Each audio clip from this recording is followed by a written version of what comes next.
A bioeconomia brasileira é o agro. Ela é a base da nossa bioeconomia. Sempre foi e deve continuar a ser. O que significa um setor com a imensa capacidade de mobilizar a inteligência humana, a força de trabalho, para transformar a natureza de uma maneira sustentável, gerando bens e serviços que são úteis a nós e também em equilíbrio com a realidade do clima e do planeta. E para ir contra o agro, porque é contra o agro, o PT vendeu a ideia lá fora de que a nossa bioeconomia são os frutos da Amazônia, estimular aí o extrativismo. A gente sabe que existe, é bonito, mas existe tanta pobreza, né? Se realmente fosse a nossa base da economia, o governo teria investido mais, não teria tanta pobreza, tanta miséria ao redor da Amazônia, né? São 30 milhões de amazônidas ali que vivem, né, numa situação bem precária. A gente tem um agro lá de um lado que produz, trabalha todos os dias, é uma luta, né, para defender, trabalha sem segurança jurídica, do dia tem alguém batendo lá, um fiscal inventando história para poder prejudicar o trabalho do produtor, e essas pessoas aí, os extrativistas, não têm apoio, não têm estímulo de ninguém. Lá fora, eles têm essa ideia do que é o Brasil, do que é o nosso agro? Não, Joyce. O discurso brasileiro é de diversidade. Então ninguém pode, em tese, ser contra promover uma diversificação produtiva cada vez maior da produção de alimentos no Brasil. Para que a gente tenha uma cesta de produtos mais diversos, possamos atender a mercados que também vão se qualificando e, a partir daí, produzir mais, gerar mais renda, utilizando, inclusive, o manancial da biodiversidade brasileira como fonte e oportunidade para o futuro. Esse discurso, na teoria, é nobre. Na prática, no entanto, ele vem sendo utilizado no Brasil como uma negação.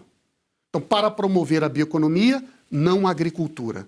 Para promover a bioeconomia, não a pecuária. Para promover a bioeconomia, não ao uso de insumos, de tecnologia, de máquinas, que são a base para uma produção que seja efetivamente econômica no campo. E quando isso é colocado em prática no dia a dia, o que nós vemos é um conjunto de políticas públicas que, de um lado, acabam transferindo renda para apoiar via subsídios, via apoios, mercados garantidos, pequenas produções simbólicas, do que nós chamamos bioeconomia, de pequenos extrativistas na Amazônia, ao mesmo tempo em que utilizamos uma série de operações, restrições, punições para conter a produção dos pecuaristas e agricultores da Amazônia. O efeito é que nós temos uma região que cada vez mais importa alimentos. A Amazônia não pode e não irá sobreviver consumindo castanha, nozes e pequenos frutos sazonais da floresta.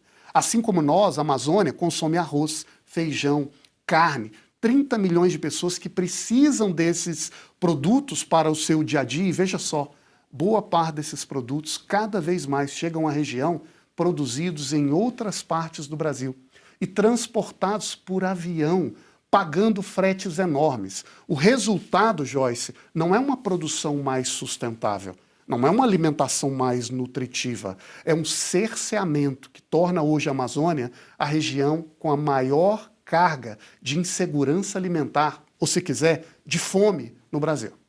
E tudo isso podia ser produzido lá, 80% daquela região é preservado, o agro ocupa mais ou menos 12%, e tem condições de ser produzido tudo isso lá, mas justamente as políticas públicas são contra o desenvolvimento da Amazônia. E, professor, quando a gente fala muito aqui sobre os países, os interesses internacionais, principalmente naquela região, as ONGs que estão a serviço desses interesses, né?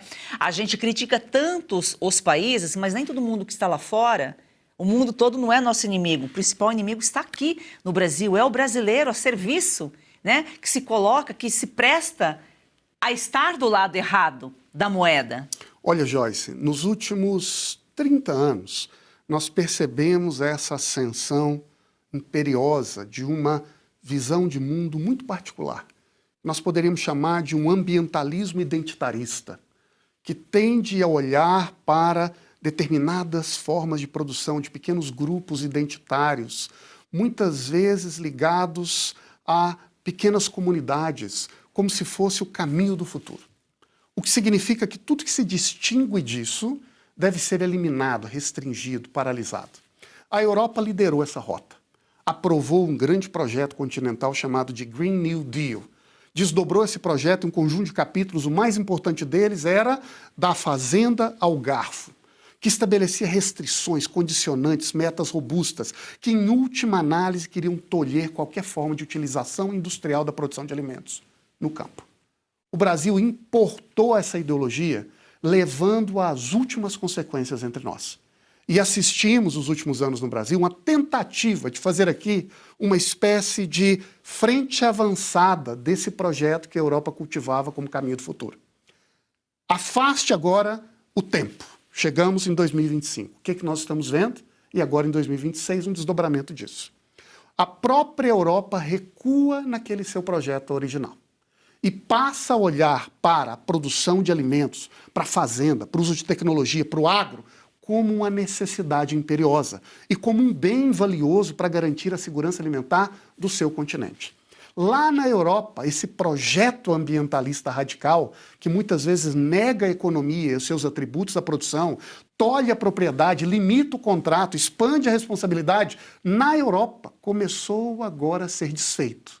E veja só, nos Estados Unidos o Trump foi ainda além, e agora no Brasil nós sobramos como espécie de resíduo de um discurso ideológico que perdeu a guerra nos centros de influência do poder e agora veio o Brasil como uma espécie de última chance. Nós não queremos ser a última chance de um projeto derrotado lá fora. Nós queremos ser a primeira oportunidade de um projeto alternativo de futuro, que olha para a realidade brasileira com as suas características particulares, que vê um país imensamente preservado, que vê no campo uma cultura de empreendedorismo, adaptação, de inovação tecnológica, de crescimento que gera renda e riqueza no interior, como um exemplo para a humanidade. Nós queremos aqui não os derrotados de uma política ideológica fracassada lá fora.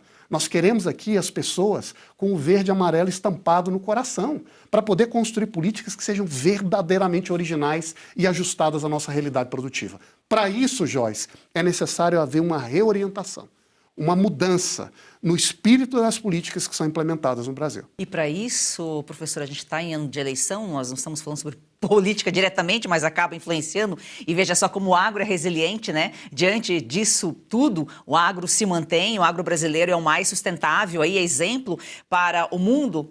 Como mudar esse cenário, como mudar essas políticas? Congresso. E quem que tem o poder na mão, quem tem o poder para mudar? A população. É momento de despertar. Olha, Joyce, nós sabemos que a cada ciclo eleitoral há uma redefinição das prioridades nacionais.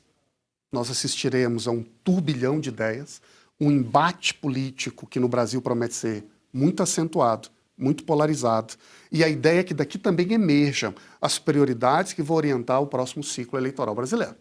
O que nós faremos nos próximos 4 anos vai ser o produto do que a gente começar a construir agora no Brasil. As urnas vão certificar qual é o discurso vitorioso.